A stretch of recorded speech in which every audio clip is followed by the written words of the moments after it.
This is Musical Talk. Musical Talk. The UK's independent musical theatre podcast. Musical Talk. The UK independent musical theatre podcast. Hello, Nick Hudson here. Lovely to be back with you on Musical Talk. I hope you enjoyed Foss's Edinburgh episodes. This week we're going to be having a discussion with Christina Bianco, who is currently featuring in Forbidden Broadway at the Vaudeville Theatre. But before that, you're going to hear a discussion I had with Professor Robert Gordon, where he and I discussed Forbidden Broadway's latest revival at the Vaudeville Theatre.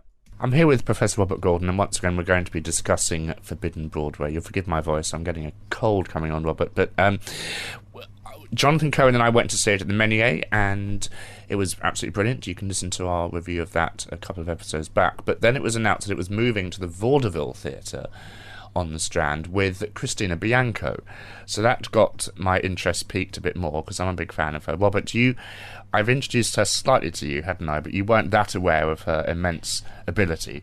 Yes, I had no idea. I'd not really listened to Christina Bianco. I'd read about her. No, I found her massively impressive as a performer. She has an astonishing vocal range. One of the things that impressed me most was her impersonation of Christine Chenoweth. She not only did Kristen Chenoweth. Kristen Chenoweth. Okay.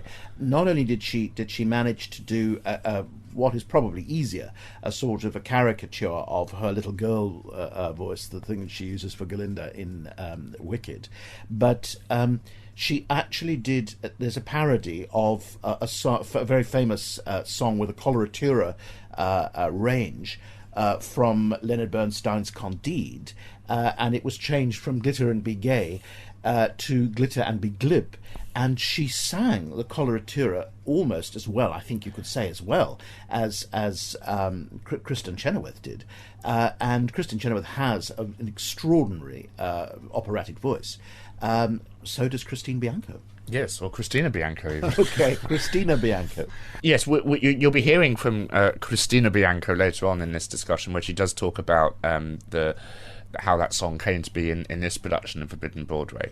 There is more to Forbidden Broadway than Christina Bianco, though, we should say. It's an all-round great ensemble piece, isn't it, Robert? Yes, I did see it a number of years ago. So some of the pieces which are very famous by now, which are done very often and that are still being done in the show, are the parody of Les Mis, where everybody goes round and round and round on a turntable, and it is very funny still. I don't know if they update it a bit, but it is from time to time. Why have they? They've never updated Les Mis, so why should they? Absolutely. But this is a parody of the old the Trevor Dunn staging of Les Mis. The Miss Saigon section is a mixture of new material and old material, and that's now a big part of the show, obviously because of Miss Saigon coming back. Yes, and I think that's what's good also about what they're doing in London, because they have chosen shows, not just British shows, but shows that are very well known and that are running in London. And I think there's a real buzz from an audience who have seen some of these shows. You can hear, you can feel that the audience recognises the parody. It is in a way a very affectionate parody, although it's critical in many ways, which I think are quite interesting and genuinely political, if you like, because I thought that one of the songs that they sing about the sort of advance of the corporate sector in America, who are taking over who really have taken over as producers on Broadway, was very clever and very hard hitting. Doesn't work here though, does it? No, it doesn't mean the same thing here. I don't think the audience quite got it in the same way. I mean, we have things like at the Piccadilly Theatre. If you look at we have the American Airlines bar, which is about as classy as it sounds, but we don't really have the American Airlines theatre, which they do on Broadway. That is correct, isn't it? That's right. And you can't really call ATG a corporation in the same way as McDonald's. So that was the finale to the piece. The bit that Christina and I talk about slightly is the fact that they parodied Evita before it had even got reviews. Yes, well, of course, Evita's very well known anyway, so it's always easy to do a parody of Evita, but, even if you haven't seen the current production. But I think, yes, it was quite hard-hitting, and I think, actually, I heard someone behind me gasping, as if somehow this was rather rude, because they're parodying the Portuguese actress, I can't remember her name, that's quite cool, really. That they're there. They're sort of ahead of the game in that sense. Obviously playing on the fact that it is a Ken Wright production, so they talk about how the sets are small and cardboard and falling over and stuff like that. Again, it's very rude, and I wonder what Bill Kenwright thinks about that. They're saying promotion for his show. It's very cheap, they say. Cheap. Ken Wright is famous for cheap productions. But I think that's also what I liked about it, is the directness and the rudeness. And I heard that, in fact, there's a teasing, not terribly vicious satire of Robert Lindsay in Dirty Rotten Scoundrels. Yes, that was new as well. Yes, and apparently he'd been in to see the show the night before you and I saw it, and he enjoyed it. So I think actually people are rather flattered. I think as a performer, you're not going to say, "Oh, I really hate that. Can you remove it from the show?" Because it's all promotion for what he's doing, and it gets people talking about him. We have to remember what actors are like. Well, I think also clever producers realise this is great advertising. It's only over the road as well. There's no such thing as bad publicity. So I think people like Macintosh, who are parodied in different ways, directly in the show, very well, are quite flattered to be parodied in that way. And of course, people will go and see the shows once they've heard the parody. Once is always the highlight of this show for me, because I don't think Once is a great piece at all. I think there's a lyric that they do in Forbidden Broadway version of Once where they say, "Is it we're so pretentious we're now unpretentious," or something like that? Yes. I think it's for it good. really pits out the flaws in the piece, though. I think they do. At times they're uncannily accurate as critics of the shows they're analysing. At other times it's very broad brush. I mean, to be honest, Liza One Note, for example. Well, the Liza One Note doesn't work anymore, I don't think, because first of all, to be honest, though she's a wonderful performer, I don't think Anna Jane Casey gets the Liza voice in any way. But the other thing is that the Christina Bianco's impersonations are so accurate. And the Liza One Note has been going on for a long time, and they haven't updated it precisely enough. For example, the thing that I really thought, the two, apart from Kristen Chenoweth, the two impersonations, the other ones that Christina Bianco does. One is of Bernadette Peters, which is "Don't come and see me on the Sunday." It's parodying "Tell me on a Sunday," and she sort of croaks, "See me on a Monday, please," which is very funny because it's quite well known. Especially as we were seeing it on a Monday. We were seeing it on a Monday. It's quite well known that Bernadette Peters has lost her voice by Friday very often, and the voice is getting more and more ragged. It's a brilliant impersonation of her cutesy speaking voice and a clever impersonation of her singing. But the other one is Idina Menzel, again showing her great range. But Idina Menzel is a singer who irritates me particularly because although she's got a huge following, the voice is becoming a bit of a cliche, very mannered, and she gets the power of the voice and the nasality of the voice, and it's very funny and very accurate. I think there are some of the older parodies, as I say, they should probably put them to rest now, but they're easy targets. Well, one thing we had at the Menier was a Julie Andrews song called "I Couldn't Hit the Note," because Christina Bianco does an absolutely scarily good Julie Andrews impression, so I was looking forward to her doing that, and we didn't get that. And in the interview, Christina talks about the running order of the show is very carefully planned, because you can't have someone who's just sung a song do another song, because there'll be, they need to rest their voice, or they need to change their costume, or they need to get something ready for the next performance, and it's a domino effect, essentially. So if you did see it at the Menier, go and see it again, because it's almost like it's a different show, and it's in a real theatre, which makes a lot more sense, as opposed to the most widescreen theatre in the world, which is the Menier. It's a very, very well performed show. I think all the performers are superb. We've picked out Christina. Damien Humbly's still in it as well. Damien Humbly's wonderful. Anna Jane Casey is great. So is the Ben Lewis, I think, the Australian performer. They're all very good as singers and performers. So you're actually watching a show that gives you double pleasure. At times they sing so well you can enjoy that. But of course the parodies are fun and at times quite devastating. And what I love, I talked about this in my other review with Jonathan, is I love the way the parody extends beyond the songs. We have costume parody. We even have lighting parody as well. For example, at the end of Defying Gravity, I talked about this as well, the lighting is the same cue as it is, you're paying £95 for that effect at the Apollo Victoria, and here you are getting it at the vaudeville. Well, I think in that sense it's a real insider's show. So they know all the details of the shows they're parodying. They're not, in most cases, they're not just broad brush. There is a touching moment in the show, and that's the beautiful song from Dear World called, is that right? I Don't Want to Go, or I Don't Want to Know, or whatever. The wonderful song which Angela Lansbury sang in the original production of Dear World, which is I Don't Want to Know.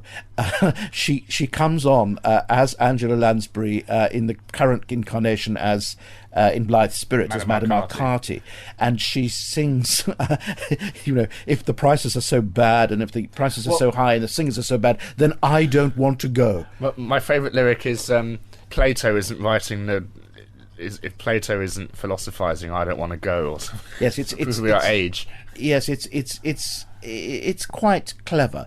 It's not the funniest number in the show, but it's more touching, I think, especially as a British audience. We've just seen Angela Lansbury on stage. It was nice that they put that in.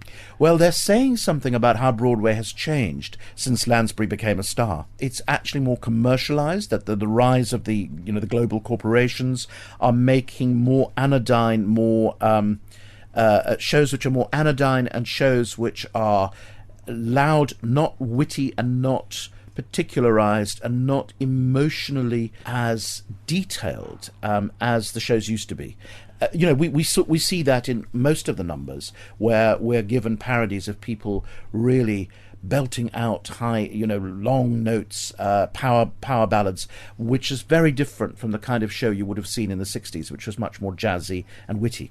Well, we have sort of 1.5 new songs written for specific London productions. We have the Matilda parody and the younger brother of Matilda, the Charlie and the Chocolate Factory parody.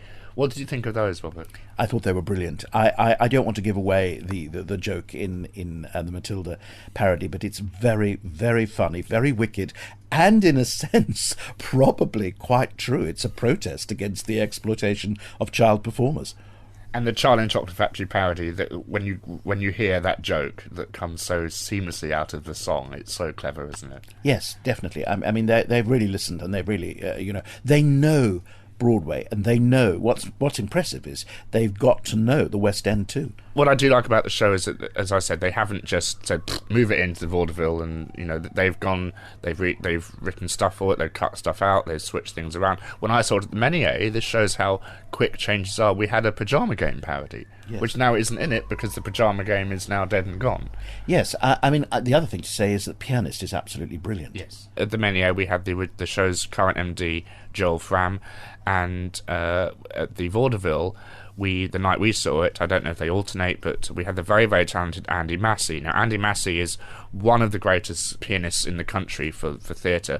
If you're familiar with the Mary Poppins London cast recording, he's playing some of the incredibly difficult piano stuff on that. So that is Andy Massey. Well done to you, sir. Well, but would you go again? I mean, do you think this show should become a summer tradition in London? It's not something you can see a number of times within a given time frame. I have seen it. I think I saw it about 12 years ago. The version that was current was in London 12 years ago. So I wouldn't want to go because it would be spoilt. I wouldn't want to go within a year or so. But perhaps in 5 years' time, when there's another incarnation, yes, certainly. Did you think the Les Mis skit and the Miss Saigon skit outstayed their welcome a bit in the evening? I thought perhaps the Les Mis skit did, because although it's very funny, you get the joke quite early on. I thought the Miss Saigon skit, because Miss Saigon is on again, and I've just seen it. Saigon and on and on and on. It was, yes, I think it was to the point, and I didn't know what was going to happen next, and so with that one, I bought it. Well, you can buy tickets for Forbidden Broadway, and I seriously suggest you do. Thank you very much, Robert. Thank you, Nick. And now I'm going to hand you over to the interview I did with the absolutely fabulous Christina Bianco. It's an absolute pleasure to be talking to Christina Bianco here on Musical Talk. Hello, Christina, how are you? I'm very well, thank you. A bit sleepy, but very good. Yes, well, it is 1:20 in the afternoon on a Monday, so one has the right to feel... No, I should preface that. I got up early. I had the privilege this morning of being on the TV show The Right Stuff, Ah. Yeah. So not only did I have to wake up early and be on camera ready, but I had to actually talk with some amount of sense about some political matters. So I did definitely. I feel like I had a real jump start to the day, shot out of a cannon. Well, I'm glad you saved your good conversation till this afternoon for us. Yes, I did save it for you. Very good. So you find yourself in London. You're a confessed Anglophile, aren't you? Yes, I am. I'm very unapologetic about it because it's pretty easy to see from my interests if you follow me on, Twitter and Facebook and all that. That yeah, I just I was that odd child that grew up watching tons and tons of Monty Python, Blackadder, Absolutely Fabulous, even a bit of Fry and Laurie. That I just watched that stuff as a kid. Half of it went over my head, but I enjoyed it immensely. You're here doing Forbidden Broadway, and when I saw you in Forbidden Broadway, I felt very honoured to be seeing Bernadette Peters on stage. Oh. Do you think watching the British shows gave you an ear for accents at that young age? I do. I think, my parents are really good about exposing me to not only different styles of music, which helped me immensely find my voice and find other people's voices through impression, but also they were, very open-minded about film and literature and television, and they tried to expose me to as much as they could. And although they're not incredibly well world-traveled or anything, they just really I think they wanted me to learn about stuff outside of my own culture. So I do think listening to those accents from a young age did make it easy for me to do. Some of the best compliments I've had so far from Forbidden Broadway have not been about my impressions. They've been about, oh, your British accent was really good and the different styles. So I take that as quite a compliment, hearing that from the Brits themselves. Well, you do an amazing Elaine Page. Thank you. I studied that one. I love her to death. You've done Forbidden Broadway before, is that correct? Yes, I did Forbidden Broadway about 6 years ago in New York City. And at the time, it was absolutely the thrill of my life. It still would be. I love the show. It is now doing it here. I grew up watching Forbidden Broadway. I went to see all of the different editions because every new Broadway season, they'd come out with a new edition of Forbidden Broadway. And there were cast recordings I'd make my parents go out and get. It was so much fun for me, who loved to sing and loved to perform from a young age. It seemed to be the coolest job one could have. To be an actor in that show, you got to sing a million different styles and a million different, from all the different shows. And it was really, it was like getting paid to play dress up and do all these characters. I thought it looked like the most fun job. And so when I was cast in the show, it was really a dream come true. All of a sudden, I'd listened to these people on the cast recording and I sort of emulated them. And now I was working with them and I was on a cast album myself. So it's so crazy and really just fortuitous that 6 years later, it's back in my life. And I get to do it on such a grand scale as here at the West End and at the Vaudeville Theatre. Can you remember the first Forbidden Broadway sketch you saw? Don't remember the first one I saw, but I do remember the first album, and I can tell you about the sketch on the album. I remember that it was Forbidden Broadway Volume 3, and my favorite track to play was the Miss Saigon spoof. Right. And I remember this because I hadn't seen the show. My parents had seen it. I hadn't seen it yet. But I sang along with them with conviction as if I knew everything they were talking about. And now, because Miss Saigon is back, I actually get to perform that number in this show. I couldn't believe it when I saw the running order and I said, oh my gosh, I actually get to sing this number. Of course, it's been updated, but the basic principles are the same. Bit like the show, really. Yeah. Well, I haven't seen it, so I can't comment. But I saw Forbidden Broadway at the Menier. Yeah. And you weren't in it. The wonderful Sophie Louise Dan was in it, but she's doing Made in Dagenham now. So you were brought in, and I thought I'm really excited to see you. And what I love about it is the show wasn't a carbon copy of the Menier production. It had new stuff put in it, even as far as to go for the cruel/hilarious Evita sketch. Yeah, that one's a bit hitting a few sore spots, but I think they really wanted to be. I think they wanted to be topical. I think the writer Gerard Alessandrini and the director Philip George, they really wanted people that had seen it at the Menier to have reasons to come back. And Forbidden Broadway always has been topical, so it always changes. So it makes sense that it would change now for the shows. I mean, obviously, Pajama Game is now gone, so the Pajama Game sketch is gone. The Pajama James. Excuse me for that. That's my sleepiness creeping in. But you have to reflect that in Forbidden Broadway. When were you made aware of the fact you were coming to do it in London? Not very long before I had to come, to be honest with you.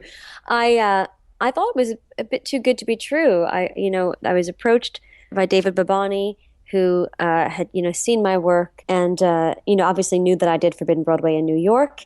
And I guess him and the creative team and the director, they decided that if they were going to go for some change in bringing it to the West End, a part of that change could be bringing in me, the American actress known for doing it in America. And it was such a shock because it was going to happen very quickly. I believe the transfer happened quickly. You think you have to snatch up the theater space when it's available, particularly when you're filling a slot, as I believe this show was. It was quite quick. I was about to go to Edinburgh, and I was working on that show, really crafting and trying to create a show that I did in the Edinburgh Festival called Devolution. So I was working on that show. I was nice also to hear an American who can pronounce it properly. Thank you very much. Not Edinburgh, the way we say it. Well, you better get it right if you're going to go. That's what I say.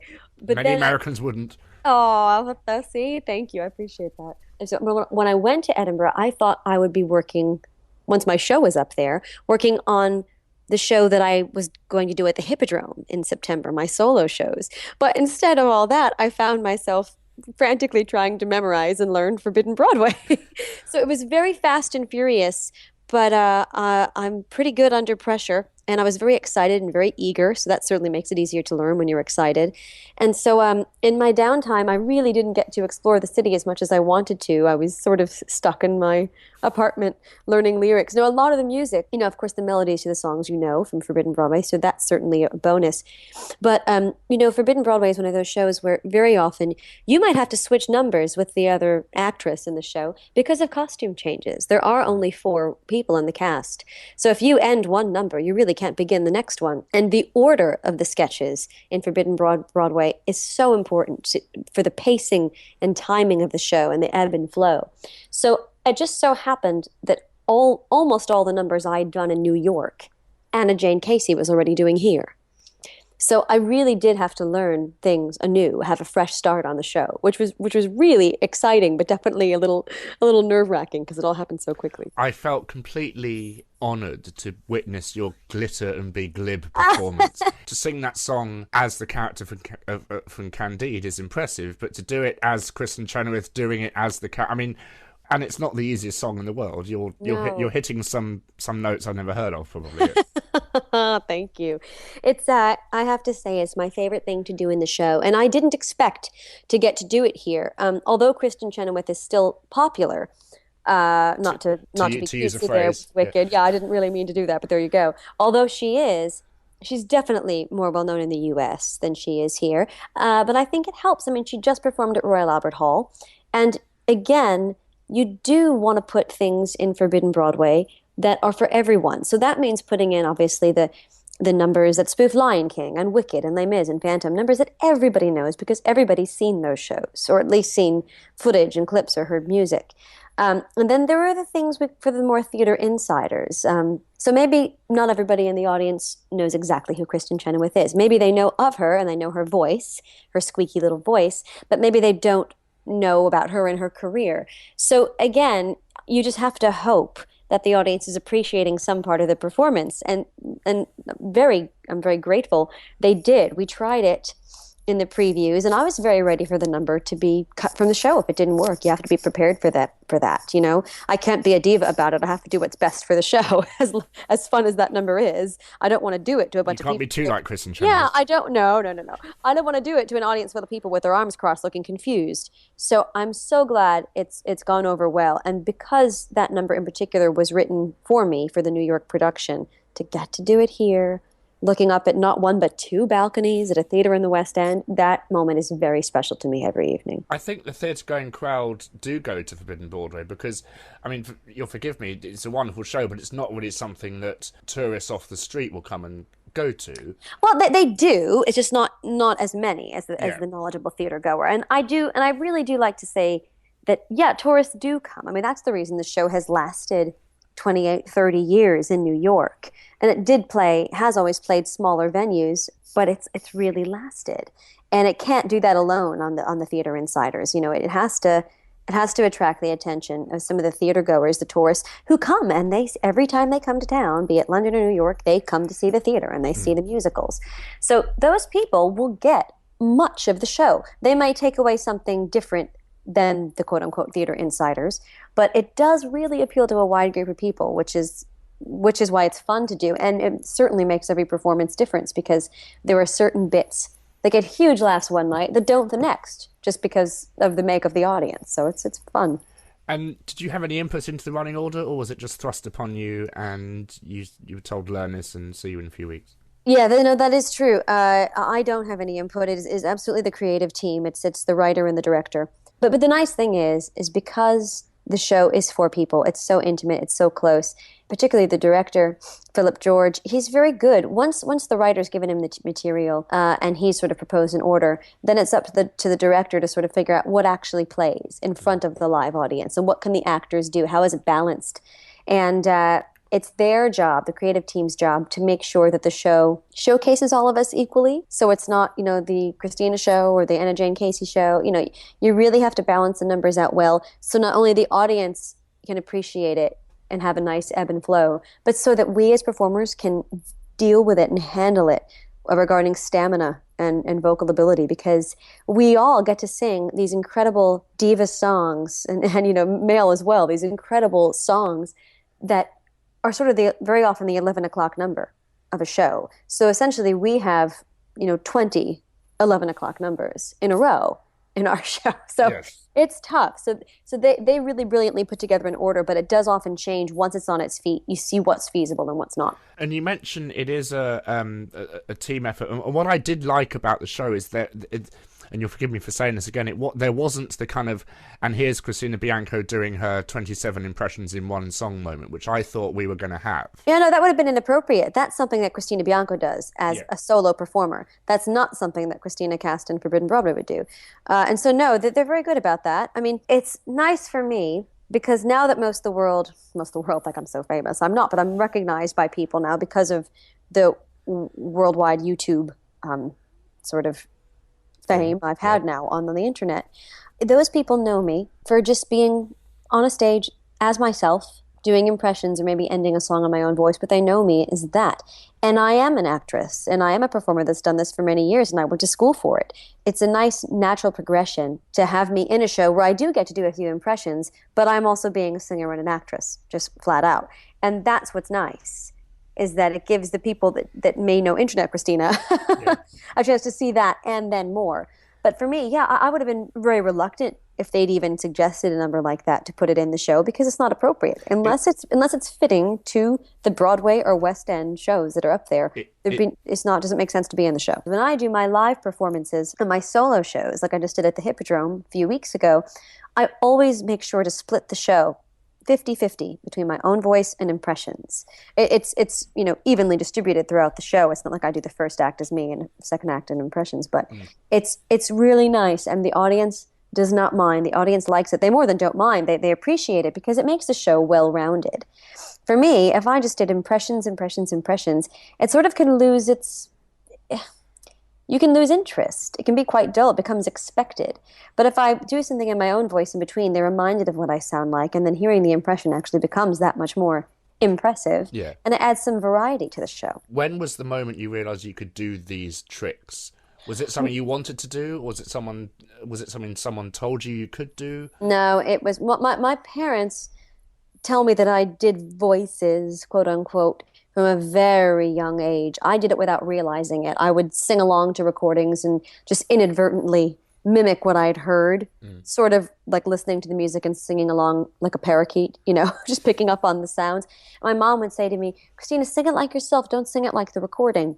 But that's all I took from it. I mean, it was something that came naturally to me, but I never saw it as an impression. I was too young to even sort of know what that was. Years later, I made friends laugh. I remember singing along to Celine Dion, sort of, I love her, but I was sort of poking fun at the way she pronounced something. Everybody laughed and said, that's so good, you sound just like her. And I took a little mental note of that, and it was sort of a party trick after that. Mm-hmm. But still, I never took it seriously until I auditioned for Forbidden Broadway in New York City. I was, older, working, an adult, and all of a sudden I saw an audition for Forbidden Broadway, and I was no longer the kid singing along in my bedroom in my parents' house. I was, a working actor living in New York City. I am an adult now. I should be able to audition for this. So I locked myself in my apartment and I tried to do as many impressions as I could. And I didn't see them even so much as dead-on impressions, because I didn't know if they were any good at that point. I just saw it as, well, you have to change your voice a little bit to sound like these people, because that's what they did in Forbidden Broadway.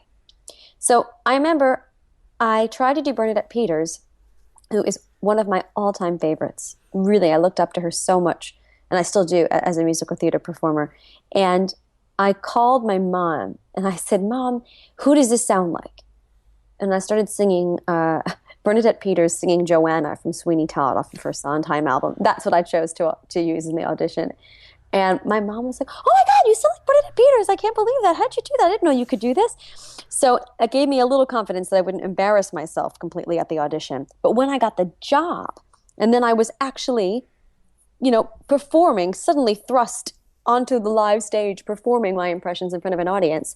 And then I was lucky enough to get good reviews and lucky enough to get a Drama Desk Award nomination. Let me tell you, that will motivate you Yes. and give you confidence to try more and more. So it was really only by practice, like only by actually getting up there and doing it, that I had fun. And then it really made me want to try more with impressions. And that's what I'm doing now. People like Bernadette and Julie Andrews, they all have such unique voice. I mean, their voices are so... I mean, I don't know what the heck Bernadette Peters is doing with her voice, but that's... Well, it's normal for her. For her, Yeah. It's just opening her mouth and talking. But to us, it sounds so pinchy and funny. and have any of these, since your rise to stardom, have you been able to now meet any of these idols of yours? And No, and I'm so bored by saying no every time somebody asks me that. I wish somebody would come and see what I do. I know that in Forbidden Broadway, many people have come in the past, but for the audition that I was in, nobody that I impersonated at the time came. I'm aware that I think Kristin Chenoweth is aware of who I am and that I sort of mimic her. Somebody tweeted one of my videos to her, and she tweeted back, "Fabulous!" So I've got that. So hopefully she really did think it was fabulous. Well, But that's now a quote now. Fabulous, says Christine Chenoweth. I know I haven't used it yet. I haven't been brave enough, but I keep that one. I just keep it for myself. I know that Elaine Page came to see Forbidden at the Meunier.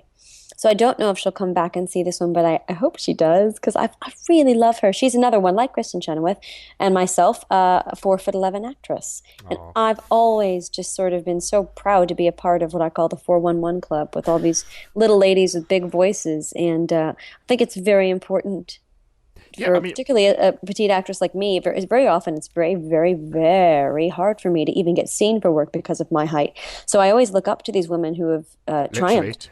Yeah. Yeah, well, I guess I look at them in the eye, but they've triumphed, and so I really love Elaine Page. I would love to meet her. Have you counted them now? Counted how many impressions I do? Yes. Well, it's over, with speaking impressions, it's well over 60, but I haven't, I don't, you know what? Somebody told me, I don't know if I put 19 divas on the video title that I did, but someone said you should put the number of people you do. I said, that's not right, because then everybody's just counting the number and then you have to do more than the last time. It's not the amount. I hope it's not the amount that impresses people. I hope it's the quality of the impressions. And so I don't really count, but I do know now that, yeah, it's over 60 that I do. Well, I mean, what really amazes me is your impressions, but you're bloody good singer as well, which I think we talked about. But this is my favourite recording you've ever done. I think I found it on your website, I believe, is a wonderful kind of cabaret recording in a cabaret. Oh, Eugene Cabaret. Yeah. That is my personal favourite as well. So thank you. I'm glad then I'm listening to it. Oh, there's a top C at the end by Kristin Chenoweth. Yeah. Do you have to take care of your voice more than other singers? Because you're obviously doing strange manipulative things to it. Yes and no. And again, I don't want to jinx anything, knock on wood. I have very, healthy, strong vocal cords. And when I started doing impressions more regularly and performing them out and traveling and doing concerts and doing solo gigs, and I realized I was stretching my voice in ways I hadn't before. And I got a little nervous that I might be hurting myself. So I went to the doctor, sort of freaking out, the ear, nose, and throat doctor. saying, I need the scope. I hope everything's okay. And he checked everything out and said I was doing just fine. So what I try to do is what most singers try to do. Sleep is the most important thing. I'm running on empty right now, but sleep is very important for the vocal cords, and nothing beats water.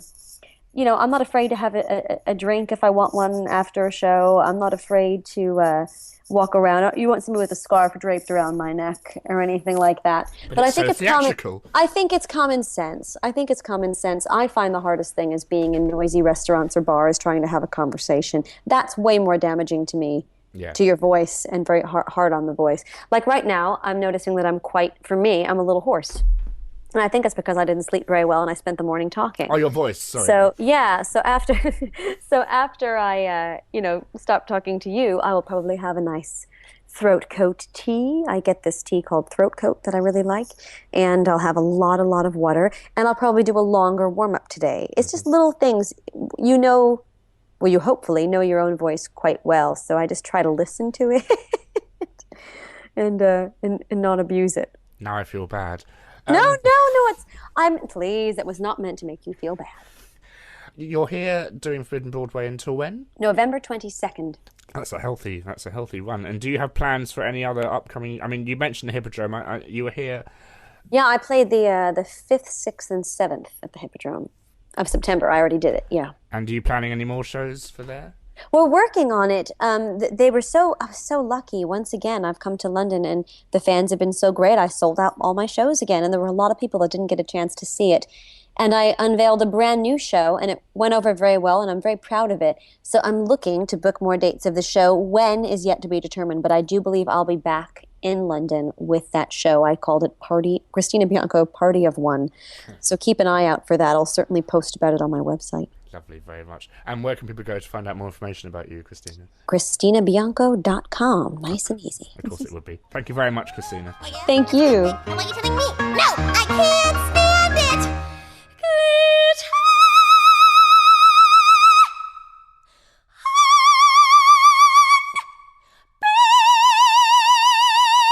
This has been a production of Musical Talk, copyright 2014.